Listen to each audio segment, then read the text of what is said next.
When it comes to hunting Illuvials in the overworld, there are three key components: which drone you choose, which weapon you equip, and your pathing and shooting strategy when you're hunting them in the overworld.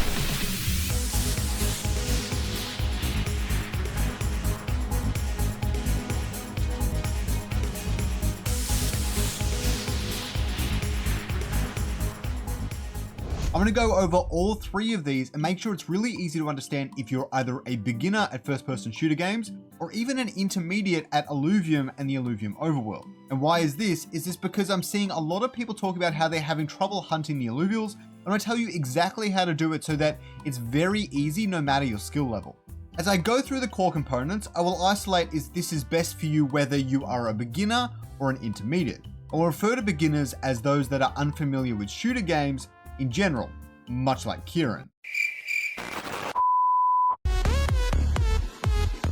Intermediates will be those that have casually played shooters in the past, but are a little rusty and haven't played in a while, or just have lost their skills over time.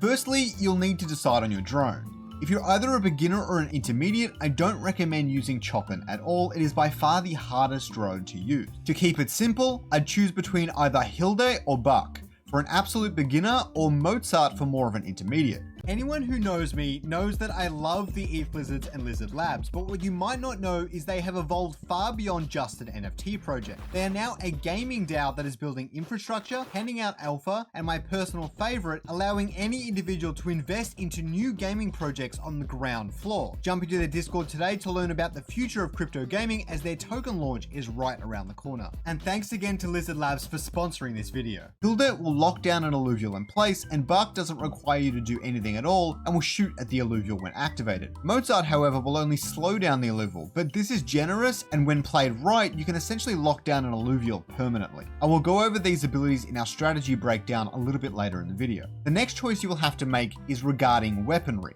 Now, here are the 5 weapon abilities that are currently available in the game.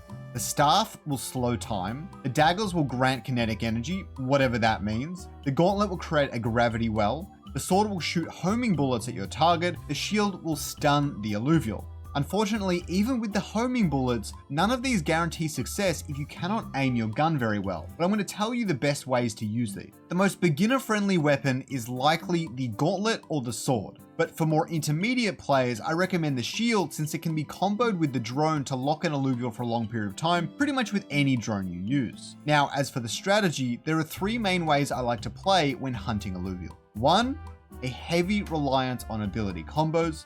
2, careful pathing to get easy shots on the Illuvial, and 3 is constant jump shots. A mixture of these 3 is best when hunting Illuvials, but learning the first 2 is crucial. Oftentimes you will find yourselves casting your ability straight away when hunting, but this is a massive mistake. I cannot stress that enough. Only cast your abilities when the Illuvial is close to you, out in the open, or you can link them up well with your weapon ability and just your general movement in the game. For example, if something just ran behind a rock, do not use your Mozart drone ability. And another example is if your gun is not overheating at all and the Carablue runs into the open, that is the perfect time to slow it down with either Mozart or Hilde, and at this time you should have plenty of time to aim and shoot and maximize the time of that drone ability. Better yet, if you have the shield equipped, you can activate this as the Mozart ability ends and continue stunning the Illuvial in that perfect position. Maybe it's out in the middle of the water in Abyssal Basin. What I see all too frequently is people activating their drone when a Slappin is super far away, or it just ran behind a rock in the overworld. The next component of hunting that you need to learn is pathing. The Illuvials are relatively predictable, some more difficult than others, especially on